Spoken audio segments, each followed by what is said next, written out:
मित्रांनो, मागच्या 8-10 दिवसापासून सोशल मीडियावर एक टॉपिक खूप जास्त चर्चेत आहे. तो म्हणजे बिग बॉसच्या घरात संग्राम चौगुले सर ऍक्टिव्हिटी करताना फॉल डाऊन झाले आणि ज्यामुळे त्यांचा रिस्ट फ्रॅक्चर झाला. मग आता एखादा जर बॉडी बिल्डर खाली पडतोय आणि त्याचा जर रिस्ट फ्रॅक्चर होतोय तर बऱ्याच लोकांनी या चर्चेला थोडं जास्त उचलून धरलं, ज्यामध्ये त्यांना बऱ्याच लोकांनी क्रिटिसाइज पण केलं. पण ॲज अ फिजिओ म्हणून मी तुम्हाला एक फ्रॅक्चर काय असतं, किती दिवसात हील होतं, नेमकं फ्रॅक्चर फक्त काय बॉडी बिल्डरमध्ये होतं किंवा सामान्य लोकातच होतं का, या सगळ्या गोष्टीला आज मी पूर्णविराम देतो आणि तुम्हाला याबद्दल एक अवेअरनेस, एक नॉलेज एज्युकेट करण्याच्या हेतूने तुम्हाला एक माहिती देतो. तर रिस्टमध्ये जो फ्रॅक्चर झालेला आहे त्यांचा कोणता रेडियसमध्ये त्यांचे फ्रॅक्चर आलेले, पुढे आपण एक्सरे पण बघूया. तर ॲक्च्युअलमध्ये जो फ्रॅक्चर झालेला आहे आणि हा जो फ्रॅक्चर म्हणता येईल तर तो कोणामध्ये पण होऊ शकतो. सामान्य मनुष्य पण यामध्ये इन्व्हॉल्व होऊ शकतो किंवा बॉडी बिल्डर पण होऊ शकतो. तर यामागे सांगण्याचा उद्देश म्हणजे मित्रांनो की ज्यावेळेस आपण आउटस्ट्रेच हँडवर पडतो, ज्यावेळेस म्हणजे कसा हा जो हात आहे यावेळेस या पद्धतीने आपण जर पडतो वजन देऊन, त्यावेळेस या साईडला आपल्या या साईडला हा रेडियस आणि या साईडला आलना असतो. तर हा इथपर्यंत आणि हा असा या साईडने असतो रेडियस बोन. तर ज्यावेळेस आपण मग याच्यामध्ये कुणी पण ज्यावेळेस गाडीवरून एखाद्या वेळेस पडला किंवा महिला पुरुष कोणी पण असेल पाय सटकून एखादं, तर ज्यावेळेस सगळं प्रेशर बॉडीचं या ठिकाणी जर पडतं तर त्यावेळेस रेडियस आलना आणि इथं छोटे बोन असतात, त्यावर प्रेशर खूप जास्त प्रमाणात येऊन जातं आणि फ्रॅक्चर व्हायचे चान्सेस पण खूप जास्त वाढून जातात. तर नीट व्हायला किती टाइम लागेल?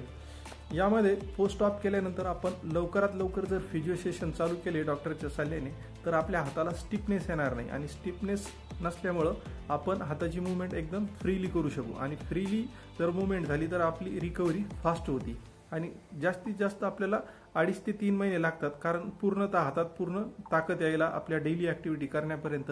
म्हणून आपल्याला अंदाजे 2.5 ते 3 महिन्याचा कालावधी लागू शकतो. तर यानंतर आपण सरांचा एक्सरे बघूया की ज्यामध्ये कुठं त्यांना फ्रॅक्चर झालेला आहे. आणि ह्या जर आपण नीट एक्सरे बघितला तर आपल्याला दिसेल की या ठिकाणी एक क्रॅक गेलेला आहे आणि दुसरा या ठिकाणी एक लाईट क्रॅक दिसतोय. आणि हा जो क्रॅक आहे तो आपण साईड व्ह्यूनी म्हणजे लॅटरल व्ह्यूनी जर बघितला तर आपल्याला या ठिकाणी एक क्रॅक दिसेल. राहिली बोनची बात, बोन एकदम परफेक्ट आहे, त्याच्यामध्ये कुठंच काही असा प्रॉब्लेम दिसत नाही, एकदम नॉर्मल गर्थ आहे बोनची.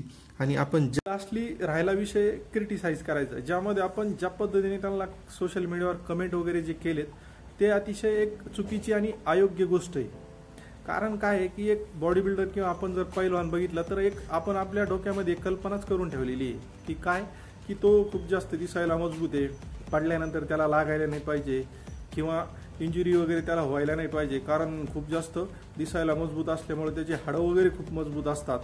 दुसरी गोष्ट आपण काय त्यांनी पावडर किंवा ड्रग्स खाऊन बॉडी बनवली असेल त्यामुळं पण त्याचे हाडं एखाद्या वेळेस कमजोर असू शकतात, हा सुद्धा आपण विचार करून ठेवतो. असे बरेच काहीतरी आपण एक विचार केलेला आहे. आणि या विचार करण्यामागं काय आहे की आपल्याला यामागचं रिअल फॅक्ट आणि आपलं नॉलेज हे आपल्याला माहीत नाही आहे.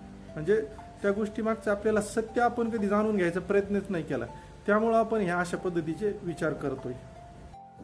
लास्टला मी एवढंच म्हणेल की कुणाला झालेली छोटीशी इंजुरी किंवा कोणासोबत घडलेला छोटासा इन्सिडन्स त्यावरून त्याची आयुष्यभराच्या मेहनतीवर कधीच संशय घेऊ नका मित्रांनो.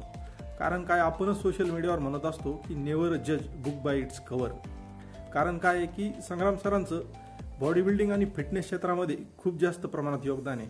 गावाखेड्यातली पोरं त्यांना बघून वाईट मार्ग सोडून व्यायामाच्या नादाला लागली. फिटनेस क्षेत्रामध्ये कित्येक जण आज कुठेतरी ना कुठे आपल्या पायावर उभे आहेत. कोल्हापूरच्या भावाने आपलं नाव महाराष्ट्रात आणि महाराष्ट्राचं नाव भारतात आणि भारताचं नाव अख्ख्या जगात गाजवलंय. त्यामुळे कुणाबद्दल बी काही आपण 2 शब्द आपण आपले व्यक्त करतो त्या अगोदर एकदा विचार करायला पाहिजे. जय हिंद मित्रांनो.